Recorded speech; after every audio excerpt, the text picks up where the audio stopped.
नमस्कार दोस्तों, एक बार फिर से आप सभी का हार्दिक स्वागत है आपके अपने YouTube channel imperial agro classes पर।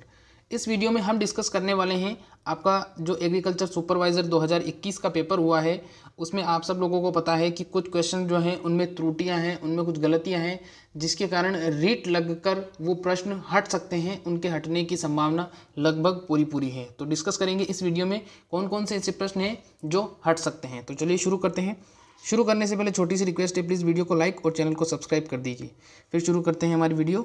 देखिए, सबसे पहले तो क्वेश्चन नंबर जो 15 है, इसके अंदर दिया गया है किस विकल्प के शब्द युग्म का अर्थ असंगत है। तो इसके अंदर जो आंसर माना गया है वो डी आंसर माना गया है, लेकिन इसके अंदर जो सी वाला ऑप्शन है उसके अंदर जो आपात दिया गया है, आपात का मतलब संकट तो होता ही है, लेकिन इसके साथ साथ एक वर्ड और है, संकट नहीं होता है। इसका जो वर्ड, इसका आपात का मतलब होता है पैर तक, यानी आपात मस्तक एक वर्ड है।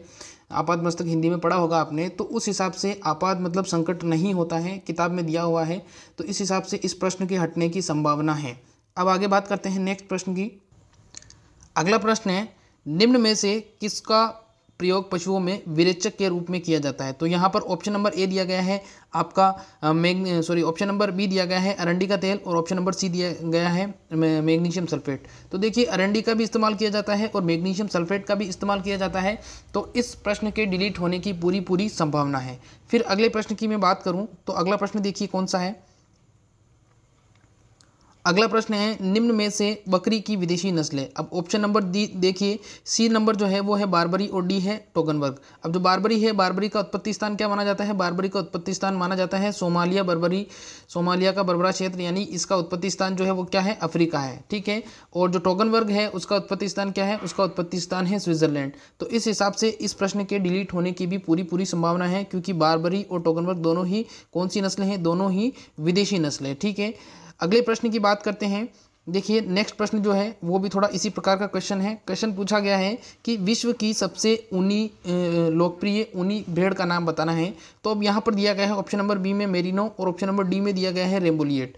अब जो रेम्बोलेट होता है उसी को मेरिनो के नाम से भी जाना जाता है, यानी जो रेम्बोलेट होता है उसी को मेरिनो बोलते हैं और मेरिनो को रेम्बोलेट बोलते हैं, यानी कि ये दोनों सेम ही हैं। जो रेम्बोलेट होता है उसको फ्रेंच मेरिनो के नाम से जाना जाता है, उसको फ्रेंच मेरिनो के नाम से जाना जाता है। तो इस हिसाब से इस प्रश्न के डिलीट होने की भी पूरी संभावना है।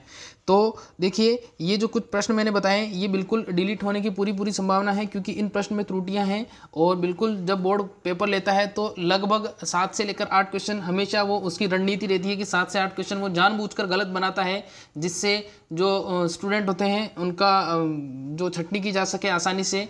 तो लगभग आप पुराने जितने भी पेपर हुए हैं उनको उठाकर देख लीजिए, लगभग 8 से लेकर 9 क्वेश्चन आपको हर क्वेश्चन हर एग्जाम में डिलीट होए हुए मिलेंगे। तो इसमें भी लगभग मान के चलिए आपकी कम से कम 5 क्वेश्चन डिलीट होने तय हैं, बिल्कुल से 5 क्वेश्चन कम से कम डिलीट होंगे। और वो हमेशा ये जानबूझकर बोर्ड के द्वारा ये रणनीति अपनाई जाती है ताकि भीड़ को कम किया जा सके।